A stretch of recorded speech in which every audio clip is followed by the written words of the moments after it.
adalah laporan skripsi itu sendiri, dan yang ketiga tidak kalah pentingnya adalah ada output sesuai dengan jenis penelitian. Apa itu? Ada yang berupa miniatur, ada yang berupa desain, ya, ada yang berupa apa namanya itu prototipe dan sebagainya. Sehingga diharapkan dengan menggunakan pedoman yang baru ini, kualitas dari skripsi yang Anda buat itu akan lebih baik dari tahun-tahun sebelumnya, sehingga ke depan kualitas dan waktunya pun jauh lebih baik seperti yang kita sampaikan atau yang kita ingin capai dalam visi fakultas. Saya kira itu yang bisa saya sampaikan. Adik-adik sekalian, penting bagi kalian untuk mengikuti workshop ini dengan seksama. Tujuannya adalah supaya tidak terjadi pengulangan. Jangan berharap bahwa ada pedoman terus Anda baca sendiri di rumah terus paham. Ini adalah momen yang baik bagi Anda untuk bisa konsentrasi, luangkan waktu Anda satu hari ini untuk benar-benar memahami bagaimana menulis skripsi yang baik. Terutama dari materi-materi nanti dari materi ya, mulai dari format penulisan, dan juga termasuk bagaimana membuat jurnal format yang benar, dan juga bagaimana membuat referensi yang benar dengan menggunakan satu aplikasi nanti dipaparkan oleh narasumber. Itu benar-benar harus kalian pahami, karena itu menjadi bagian syarat dari suatu tulisan yang dikatakan sebagai tulisan ilmiah yang memenuhi syarat. Kemudian juga skripsi ini juga diharapkan bisa diakui dalam artian bahwa format yang digunakan memang benar-benar sesuai dengan format yang sudah ditetapkan oleh Kemendikbud. Itulah kira-kira yang bisa saya sampaikan. Terima kasih banyak seluruh panitia, dosen, staf, dan pengelola yang sudah acara ini, termasuk juga tim teknis yang sudah mendukung terlaksananya kegiatan workshop pada hari ini. Khairul kalam, wabillahi taufiq wal hidayah. Assalamualaikum warahmatullahi wabarakatuh. Baik, terima kasih Pak Dekan atas sambutannya. Selanjutnya, segera saja, maaf sebelumnya, dengan berakhirnya kata sambutan tadi, maka berakhir pula lah acara pembukaan pelatihan penulisan skripsi Fakultas Teknik Universitas PGRI Palembang tahun akademik 2021-2002. Marilah bersama-sama kita lafazkan hamdalah. Alhamdulillah. Baik, terima kasih. Segera saja untuk mempersingkat waktu, kita akan segera masuk ke materi 1 yang juga akan disampaikan oleh yang terhormat Bapak Adi Guna Sarjana Teknik Magister Sains dengan tema Kebijakan Akademik Fakultas Teknik. Kepada Bapak Adi Guna, kami persilakan.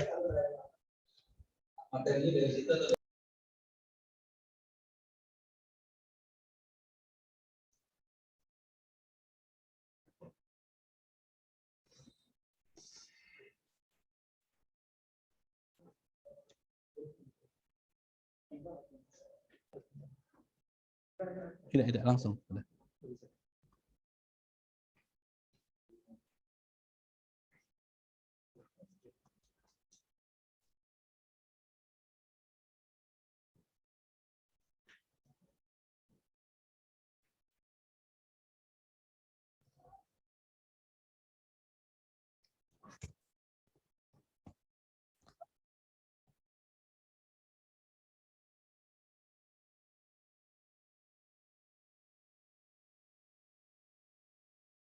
Wabarakatuh.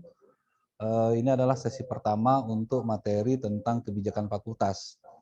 Adik-adik mahasiswa peserta kegiatan workshop penulisan skripsi, perlu kalian ketahui bahwa dalam berbagai kegiatan wajib bagi kami untuk menyampaikan visi dan misi Fakultas Teknik, karena itu menjadi sebagian dari tuntutan akreditasi, di mana setiap ada kegiatan akademik itu perlu kami sampaikan mengenai visi dan misi ini. Kenapa perlu dilakukan berulang-ulang? Supaya kalian memahami betul bahwa visi dan misi ini penting untuk kalian pahami, karena ini merupakan target yang harus kalian capai dan juga lembaga ini capai, mulai dari kalian masuk sebagai mahasiswa sampai dengan kalian tamat. Kalau kita bicara visi, mungkin bagi kalian sebagian sudah tahu visi itu, sering dengar, bukan hal yang asing ya. Jadi visi itu dalam arti yang sederhana itulah cita-cita. Jadi apa yang ingin kita capai Dan kalau di sini kita lihat visi Fakultas Teknik Universitas Negeri Palembang pada tahun 2025 menjadi fakultas yang unggul, berdaya saing dan berkarakter dalam pengembangan ilmu pengetahuan dan teknologi. Tentunya kalau kalian membaca dan menghafal kalimat itu tentu tidak mudah. Tetapi penting bagi kalian untuk bisa memahaminya cukup dengan kalian mengetahui 3 kata kunci. Itu yang saya tulis secara tebal ya, bold, itu ada unggul, berdaya saing, dan berkarakter. Nah, 3 kata kunci inilah yang perlu kita camkan baik-baik bagaimana kalian sebagai mahasiswa itu nanti bisa mewujudkan 3 kata kunci itu, unggul, berdaya saing, dan berkarakter. Nah, kenapa kita pakai target tahun 2025? Karena memang suatu target keinginan ya itu bisa dikatakan cita-cita kalau dia ada waktu. Jadi misalnya kalian dulu ditanya waktu masih kecil cita-citanya mau jadi apa? Saya mau jadi dokter, saya mau jadi insinyur, saya mau jadi tentara. Kapan? Nanti kalau sudah dewasa. Itu kan artinya secara tersirat ada kurun waktu target yang ingin dicapai. Tetapi begitu tidak ada target waktu, maka dia bukan menjadi cita-cita, tetapi hanyalah impian atau angan-angan. Ya. Sama seperti kalian. Kemudian kalau kita bicara unggul, berdaya saing, dan berkarakter, sebenarnya bisa kita jabarkan dalam beberapa misi. Jadi setelah ini silakan dilanjutkan misi. Kalau kita bicara misi, misi itu adalah upaya untuk mencapai visi. Jadi untuk mencapai visi itu kita ada misi. Misi itu upaya. Nah, kalau kita bicara visi ya, yang pertama unggul tadi. Untuk bisa unggul, maka diupayakan baik mulai dari dosen ya maupun mahasiswa, kita desain suatu kegiatan pembelajaran yang diharapkan menjadikan kalian insan yang unggul. Insan yang unggul itu seperti bibit ya. Kalau kalian ingat ada tanaman, misalnya padi, dikatakan dia bibit unggul kalau bibit itu memiliki kelebihan karakter dari bibit-bibit yang ada. Misalkan kalau padi itu biasanya dia tidak tahan dengan hama misalnya. Maka itu padinya biasa saja. Tetapi begitu padi itu dikondisikan, didesain sedemikian rupa sehingga dia unggul, sehingga dia tahan hama, maka dia menjadi bibit yang unggul. Sama seperti kalian mahasiswa. Pada saat mahasiswa itu hanyalah sekedar kuliah tanpa memiliki karakter tertentu, tanpa memiliki kelebihan tertentu, maka dia seperti mahasiswa biasa saja. Tetapi kita pengen Anda itu sebagai mahasiswa itu sedemikian rupa bisa menjadi mahasiswa yang memiliki keunggulan-keunggulan. Apa keunggulan-keunggulan? Kalian memiliki hard skill dan soft skill yang lebih daripada yang lain. Nah, apa itu hard skill dan soft skill? Kalau hard skill itu adalah kemampuan keterampilan kalian di bidang teknis sebagai mahasiswa teknik, misalnya bisa menggambar rekayasa, bisa menggunakan aplikasi-aplikasi di bidang teknik, itu hard skill ya. Tetapi kalau yang namanya soft skill adalah kemampuan kalian untuk berkomunikasi.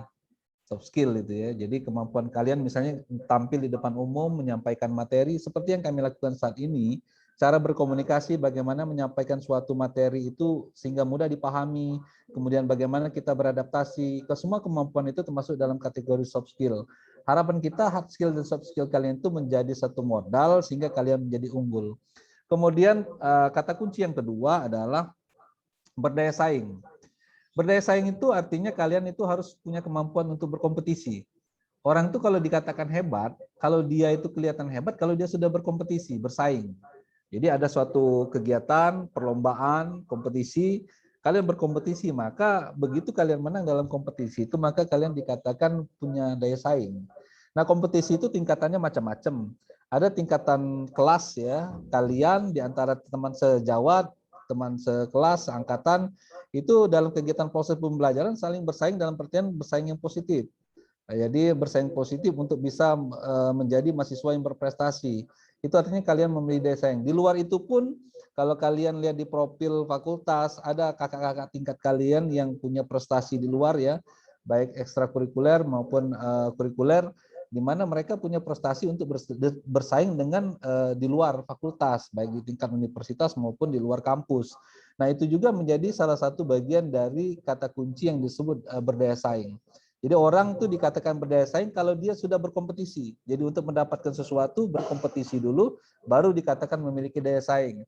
Yang terakhir adalah berkarakter. Nah, kalau kita bisa berkarakter, kita lihat di PC yang di misi yang terakhir, lanjut di misi yang terakhir itu poin terakhir yaitu pengembangan potensi serta kearifan lokal dalam mengembangkan ilmu pengetahuan dan teknologi. Tujuannya ada tidak lain bagaimana kita adik-adik yang kuliah di Fakultas Teknik Universitas PGRI Palembang itu punya karakteristik. Apa karakteristik itu? Karakteristik itu adalah kekhasan, ciri khas. Untuk diketahui bahwa mahasiswa yang kuliah di Fakultas Teknik itu tidak hanya di PGRI saja. Ada universitas lain yang punya juga Fakultas Teknik ya, baik di Palembang, Sumatera Selatan maupun di tingkat nasional. Permasalahannya adalah apa yang membedakan Anda dengan mereka. Artinya kita harus bisa mewujudkan karakteristik itu menjadi bagian ciri khas dari Anda. Nah, oleh sebab itu di dalam kebijakan Fakultas Teknik kita coba mencari satu kekhasan dengan cara memanfaatkan potensi lokal yang ada di Sumatera Selatan. Apapun potensi lokal, mulai dari potensi alam, sumber daya manusia, sumber daya alam, kita coba gali menjadi satu bagian dari studi yang kita lakukan, baik oleh dosen dan mahasiswa, penelitian yang dilakukan, kemudian aplikasi dari penelitian itu kita coba lakukan pengabdian kepada masyarakat. Jadi dengan memanfaatkan hasil penelitian atau studi baik dosen maupun mahasiswa. Tentunya dengan memanfaatkan potensi lokal. Ini menjadi salah satu ciri khas dari kita sebagai Fakultas Teknik karena akan membedakan kita dengan yang lain. Dan yang memberikan kekhususan lagi atau kekhasan lagi adalah kita memanfaatkan potensi lokal, yaitu saat ini kita sudah memiliki desa binaan. Desa binaan itu spesifik. Desa binaan itu hanya kita yang memiliki desa binaan pada lokasi itu. Sehingga sebagian penelitian dosen dan mahasiswa kita fokuskan di desa binaan itu sebagai laboratorium lapangan, sehingga apa yang Anda miliki nanti, pengalaman, orientasi yang kalian miliki selama melaksanakan perkuliahan, kerja praktek, KKL, kemudian skripsi juga penelitian itu akan berbeda dengan mahasiswa-mahasiswa lulusan lain, karena kita memang memiliki karakteristik yang spesifik dalam kegiatan proses belajar mengajar. Lanjut. Slide selanjutnya. Adik-adik, saya menghimbau kepada adik-adik supaya mundur dikit, Pak. Nah, rajin-rajin melihat website Fakultas Teknik setiap hari kalau bisa. Jadi kalau adik-adik tiap hari bangun tidur langsung periksa Instagram sama WA atau Facebook, maka ini masukkan juga dalam kewajiban adik-adik hari-hari. Kenapa? Karena di website Fakultas Teknik itu semua informasi terupdate dari Fakultas Teknik itu ada di sana. Berita kegiatan, termasuk berita kita hari ini, itu akan dalam 2-3 hari ke depan sudah ada di dalam website. Jadi seluruh kegiatan kita, mau kegiatan sifatnya akademik, perkuliahan, seminar, kemudian kegiatan lainnya, termasuk rapat-rapat dosen, rapat-rapat kegiatan lainnya juga, semuanya terdokumentasi dan juga ada pemberitaannya di situ, sehingga beritanya terupdate. Termasuk seluruh pedoman-pedoman yang dibutuhkan untuk adik-adik dalam proses pembelajaran, termasuk kalender akademik, pengumuman, semuanya ada di website itu. Sehingga pastikan bagi adik-adik untuk mengakses terus website Fakultas Teknik. Nah, kemudian kalau adik-adik lihat di website itu kita ada fondasi utama transformasi, karena kita targetkan bahwa dalam beberapa tahun terakhir kita melakukan perubahan-perubahan yang mendasar, tetapi perubahan itu sifatnya adalah perubahan performa, ya, perubahan tampilan, di mana ada 5 huruf kunci yang kita buat di situ, yang tujuannya adalah supaya bisa menjadikan pedoman bagi kita semua, bukan hanya mahasiswa, dosen, dan staf juga.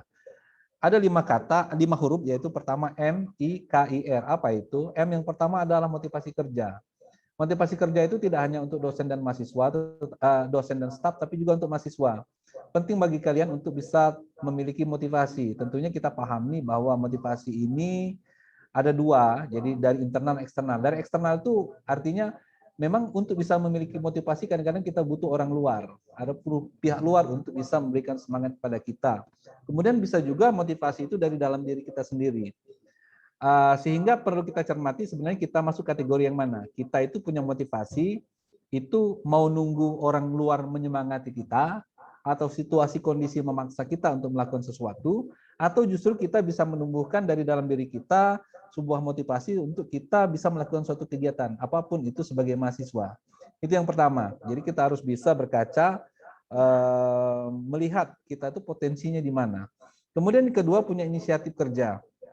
Inisiatif kerja itu artinya begini, Dek. Kalau ada situasi kondisi dia ada di sekitar adik-adik ya, tempat tinggal, di kampus, perkuliahan, proses belajar mengajar. Nah, dalam menyikapi suatu situasi dan kondisi itu perlu bagi adik memiliki inisiatif. Inisiatif artinya itu adalah secepat mungkin untuk menanggap mengambil tindakan terhadap suatu situasi kondisi. Kemudian inisiatif itu artinya tidak harus disuruh. Orang itu kalau mau disuruh dulu, disuruh orang tuanya dulu, disuruh dosen dulu, maka artinya dia tidak punya inisiatif. Dikatakan memiliki inisiatif itu kalau itu tumbuh dari diri dia untuk melakukan suatu kegiatan tertentu, maka dia memiliki inisiatif. Kemudian yang ketiga adalah kreativitas kerja. Dikatakan kreatif itu kalian itu punya semacam punya nilai lebih atau sentuhan, pengen punya nilai plus. Jadi misalkan saya kasih contoh, Anda disuruh mengerjakan tugas mata kuliah. Standar saja dosen cuma sekedar ini gambar objek, kalian gambar gitu ya. Pakai pedomannya seperti ini. Tetapi kalau kreativitas kerja, maka kalian punya inisiatif untuk mencari tahu, supaya hasil kegiatan ini lebih rapi, lebih bagus, kemudian lebih mudah dipahami, apa yang harus dilakukan. Maka upaya-upaya seperti itu artinya menjadi bagian dari Anda itu kreatif, kategorinya kreatif. Kemudian inovasi kerja. Inovasi itu begini maksudnya, Dek. Tidak ada satupun di dunia ini yang saat ini kita jalani, yang kita alami itu hal yang baru. Sebenarnya semuanya itu sudah ada semua, hanya saja istilahnya itu diubah, disesuaikan dengan kebutuhan. Itu yang namanya modifikasi. Seperti kalian pahami anak-anak muda sekarang senang sekali dengan istilah modifikasi. Misalnya ada motor. Motor itu sudah ada dari pabrikasinya standar bentuknya seperti ini. Supaya kelihatan lebih garang, lebih bertenaga, lebih tren, maka bodinya diubah sedemikian rupa, desainnya diubah. Kemudian mesinnya diubah sedemikian rupa sehingga sesuai dengan keinginan kita. Maka itu namanya inovasi. Kita memodifikasi sesuatu itu namanya inovasi. Kemudian yang terakhir ada responsif. Responsif itu adalah bagaimana kita merespon, bagaimana kita memberikan umpan balik terhadap situasi kondisi yang ada di kita. Misalnya ada suatu kejadian, kita cepat merespon. Misalnya kita diminta untuk melaksanakan tugas oleh dosen, cepat kita merespon. Bagaimana kita bisa menyelesaikan tugas. Jadi, 5 kata ini menjadi bagian dari rangkuman kegiatan yang bisa kita berdomini kalau kita ingin melakukan perubahan. Yakinlah bahwa kita tidak akan bisa pernah berubah menjadi lebih baik manakala kita tidak coba menjalankan beberapa tahapan-tahapan yang kita singkat dalam 5 huruf mikir itu tadi. Saya sengaja cari kata mikir itu supaya di samping itu bisa diuraikan menjadi beberapa kegiatan mulai dari motivasi sampai responsif, tetapi mikir itu sendiri menjadi bagian dari istilah tersendiri. Mikir itu kita harus berpikir ya. Untuk maju kita harus berpikir. Silakan lanjutkan. Nah, kemudian kita punya moto transformasi yaitu satu tim, satu arah tujuan. Kenapa ini penting? Satu semangat, satu tim, dan satu arah tujuan. Di Fakultas Teknik khususnya, nanti kalian kalau sudah turun ke dunia kerja, di bidang engineering itu tidak ada one man show. Tidak ada istilahnya orang yang tampil sendiri hebat. Kemudian tidak ada manusia super, tidak ada Superman, tidak ada. Karena kalau kita sudah di lapangan sebagai engineering itu yang ada adalah super team. Jadi super team itu adalah tim yang super. Bagaimana kita menjadi super team itu adalah bagaimana kita menjadikan suatu tim itu bisa bekerja sama, bisa 2 semester, 2 tahun. Iya.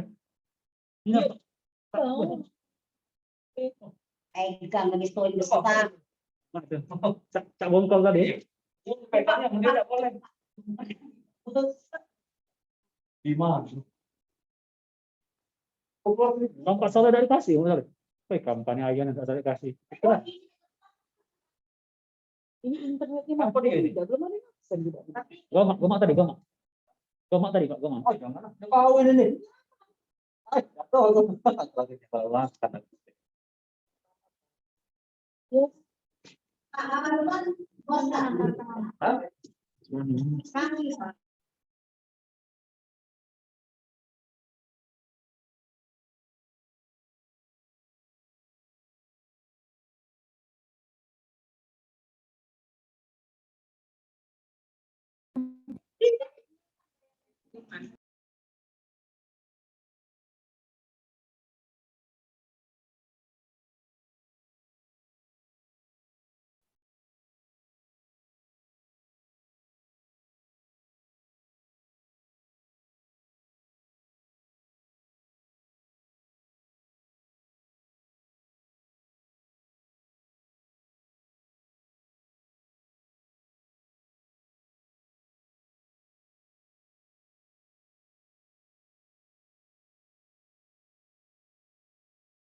Melek, Pak.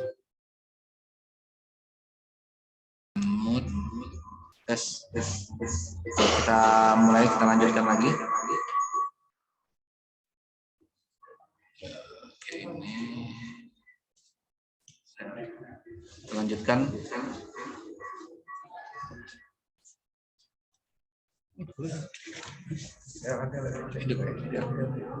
Tapi ini langsung.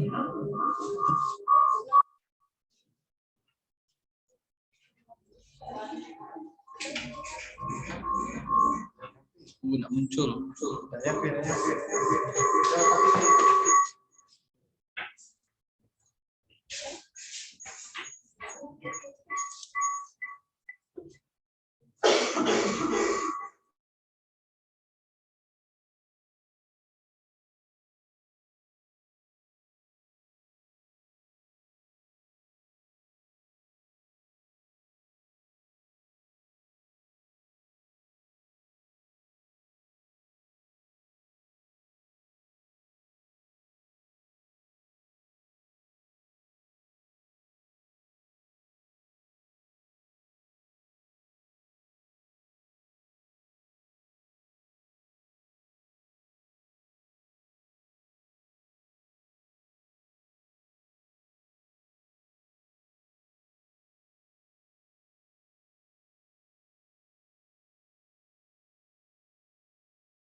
Oke, kita lanjutkan.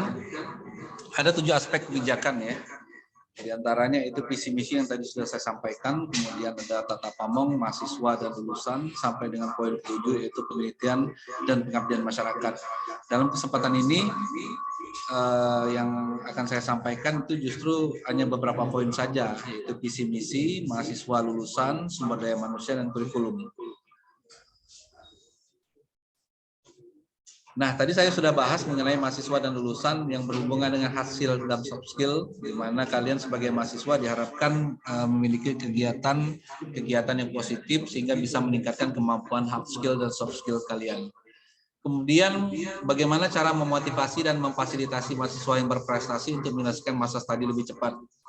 Nah, adik-adik sekalian, bahwasannya kita di Fakultas Teknik itu sudah menargetkan bahwa tidak ada kegiatan ataupun peraturan-peraturan yang itu tujuannya menghambat. Jadi semua peraturan yang ada itu tujuannya adalah kita desain sedemikian rupa sehingga kalian sebagai mahasiswa dapat menyelesaikan studi tepat waktu. Kemudian peningkatan, ini adalah roadmap peningkatan mutu akademik mahasiswa ya. Ada beberapa poin. Jadi ini kegiatannya mulai dari mahasiswa baru yang masuk sampai dengan selesai. Pertama, mahasiswa baru mengikuti PKKMB, kemudian ada untuk yang mahasiswa baru tahun 2021, khusus tahun ini, itu mulai melakukan kegiatan yang berbasis kampus merdeka. Kemudian kita memiliki program kegiatan kreativitas mahasiswa dan juga program mahasiswa mandiri bagi mahasiswa yang tidak mengikuti PKM. Adapun program kreativitas mahasiswa itu adalah program kegiatan kreatif dari Kemendikbud, di mana setiap tahun itu ada kegiatan hibah dari Kemendikbud untuk menjaring mahasiswa-mahasiswa kreatif dengan berbagai kegiatan. Kegiatannya macam-macam, mulai dari kegiatan akademik sifatnya, kemudian penelitian, ya, kemudian kewirausahaan, ya, dan juga kegiatan-kegiatan lainnya, termasuk pembuatan ide kreatif, termasuk juga video-video kreatif yang berbasis YouTube. Itu semua ada kegiatannya di dalam PKM. Kemudian kita ada kuliah kerja lapangan atau kuliah kerja nyata yang saat ini bertepatan dengan kegiatan adik-adik yang sebagian masih di lapangan ya. Kemudian selanjutnya ada kerja praktek lapangan. Jadi setelah kuliah kerja lapangan ada kerja praktek, di mana kerja praktek mulai tahun kemarin itu kita sudah melakukan modifikasi ya atau inovasi, di mana kerja praktek tidak hanya sekedar mahasiswa mengikuti praktek di lapangan atau di instansi, tetapi juga mereka harus bisa produknya berupa program kreativitas mahasiswa artikel ilmiah. Jadi mahasiswa yang mengikuti kerja praktek tidak hanya kerja praktek terus bikin laporan, tetapi mereka juga menghasilkan suatu hasil kreatif akademis, yaitu berupa artikel ilmiah. Dan yang ketujuh adalah kegiatan skripsi mahasiswa 6 bidang. Seperti yang saya sudah sampaikan tadi, ada beberapa bidang kajian yang bisa kalian pilih. Masuk kategori yang mana penelitian kalian itu? Apakah masuk rancangan percobaan, atau ke survei lapangan, ya, observasi, ataukah masuk kategori desain? Itu nanti ditentukan dari pedoman. Pedoman ini nanti akan disampaikan oleh narasumber dan kalian dari hari ini begitu disampaikan kalian sudah bisa memutuskan. Misalkan penelitian kalian A. Begitu dipaparkan oleh narasumber, kalian sudah bisa memutuskan, oh ternyata dengan penelitian yang akan saya lakukan itu saya masuk kategori yang mana bidang kajian. Nah itu penting bagi kalian untuk paham. Jadi keluar dari kegiatan ini hari ini itu kalian sudah langsung tahu sebenarnya kalian itu bidang kajiannya apa. Jadi kalau setelah pelatihan ini kalian masih belum tahu, kalian harus tahu. Jadi tanya dengan nanti narasumber, Pak saya itu nelitinya bidang ini, saya itu masuk kategorinya apa? Kalau kalian tidak paham, jadi silakan ajukan pertanyaan. Kemudian ada kegiatan kemahasiswaan lainnya. Kemudian ada roadmap peran dosen tetap fakultasnya yang terhadap peningkatan mutu mahasiswa, yaitu yang poin kelima, yaitu dosen pembimbing kerja praktek dan PKMAI itu adalah dosen pembimbing akademik. Jadi kita lihat roadmapnya itu, pertama, seluruh dosen tetap itu sebenarnya kita jadikan sebagai pembimbing akademik. Pembimbing akademik itu adalah dosen yang akan membimbing kalian selama kalian kuliah.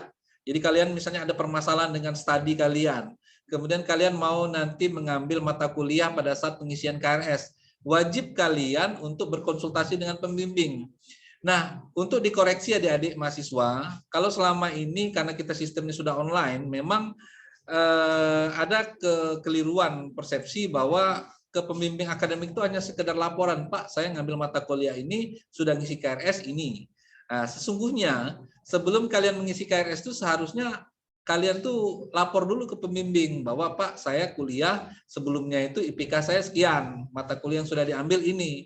Kemudian ke depan saya itu mau mengambil mata kuliah ini, bagaimana? Nah nanti itu didiskusikan dengan pembimbing akademik, termasuk juga judul penelitian. Mulai tahun kemarin itu sudah kita petakan bahwa atau kita wajibkan seluruh mahasiswa itu untuk mengajukan judul itu wajib ke pembimbing akademik masing-masing. Pak, siapa pembimbing akademiknya itu tiap tahun kita expose, kita tetapkan, kita umumkan tiap awal tahun akademik siapa pembimbing akademiknya masing-masing.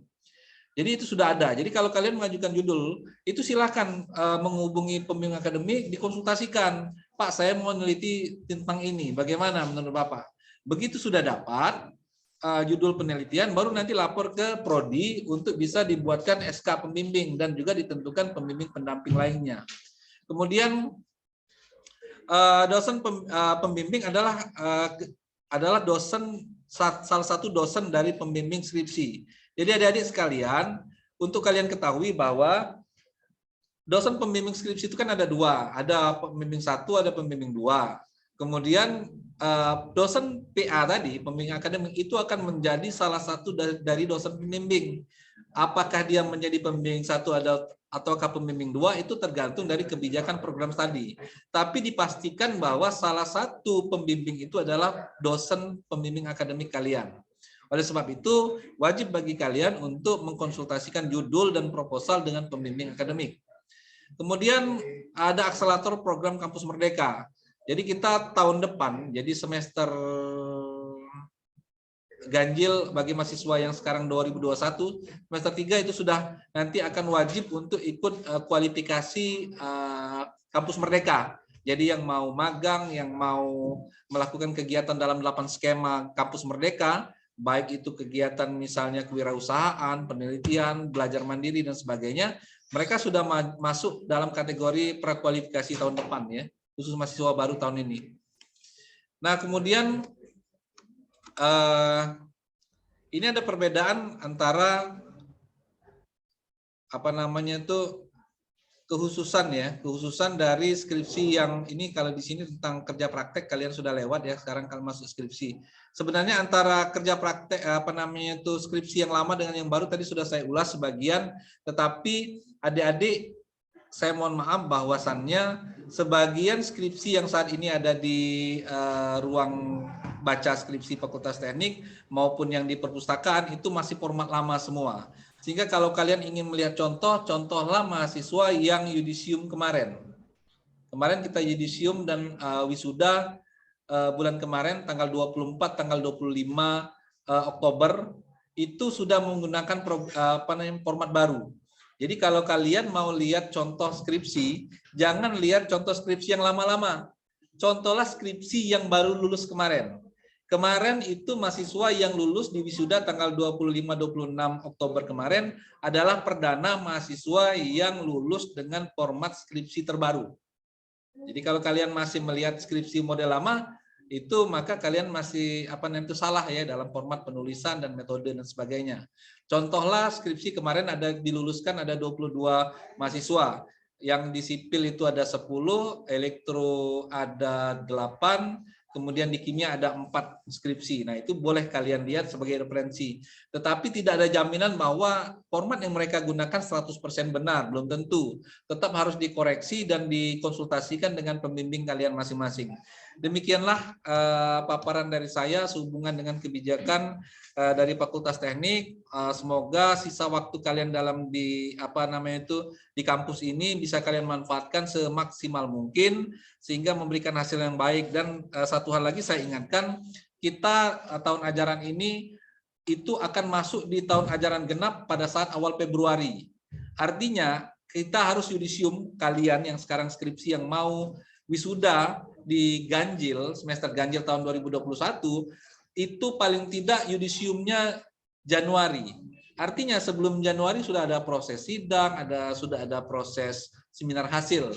Dan juga outputnya penting kalian lihat lagi di pedoman itu, outputnya macam-macam ya. Kalau kalian itu merancang alat, berarti harus ada alatnya yang memang itu menjadi bagian dari persyaratan dari penulisan skripsi.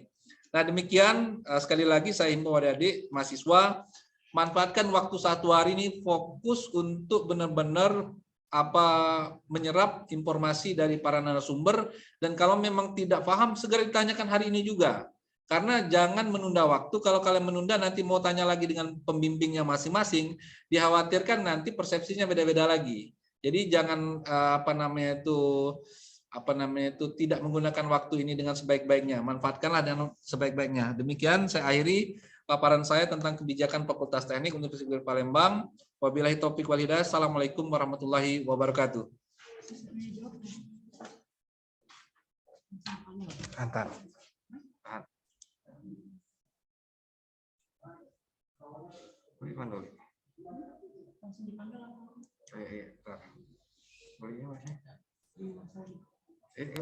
Kamera. Oke.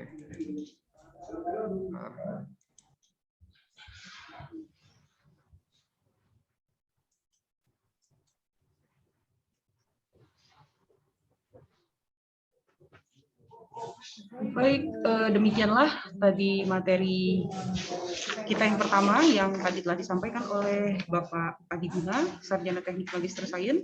Nanti kalau apabila ada pertanyaan mengenai materi ini ya, kebijakan akademik Fakultas Teknik, nanti kita buka diskusi panel mungkin setelah seluruh materi selesai disampaikan ya. Baik, untuk pemateri yang kedua dengan tema format penulisan skripsi akan disampaikan oleh yang terhormat Ibu Amiwarti. Maaf.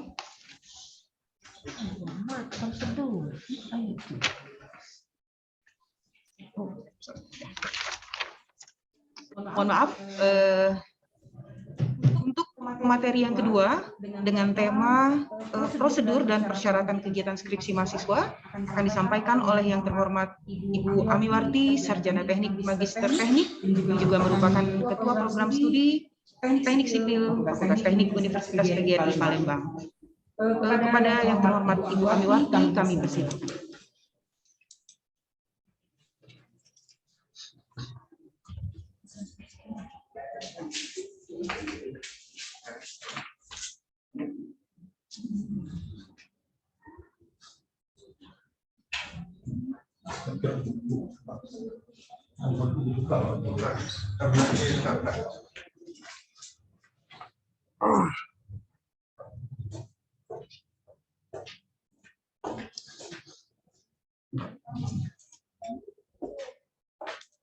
Bentar. Sorry, bentar.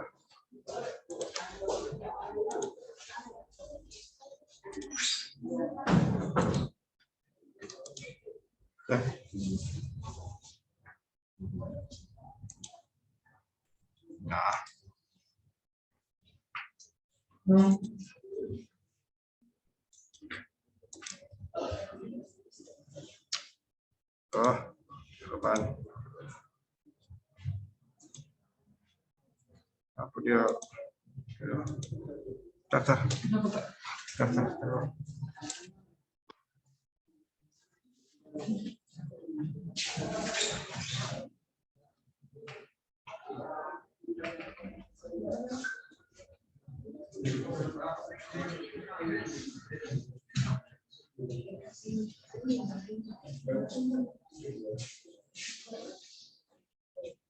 Ini bisa klaim.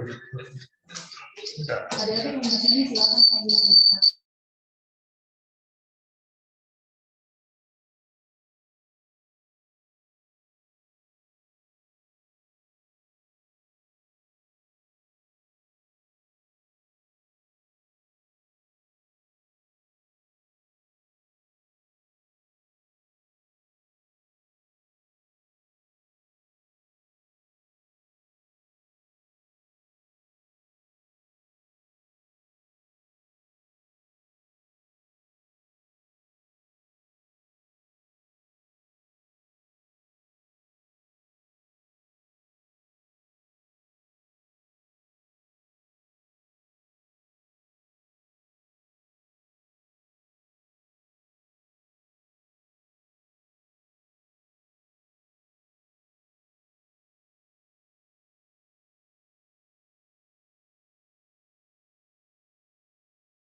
Hijau ya, belum ada itu itu. Belum ada itu background.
Taruh di desktop tadi rasanya.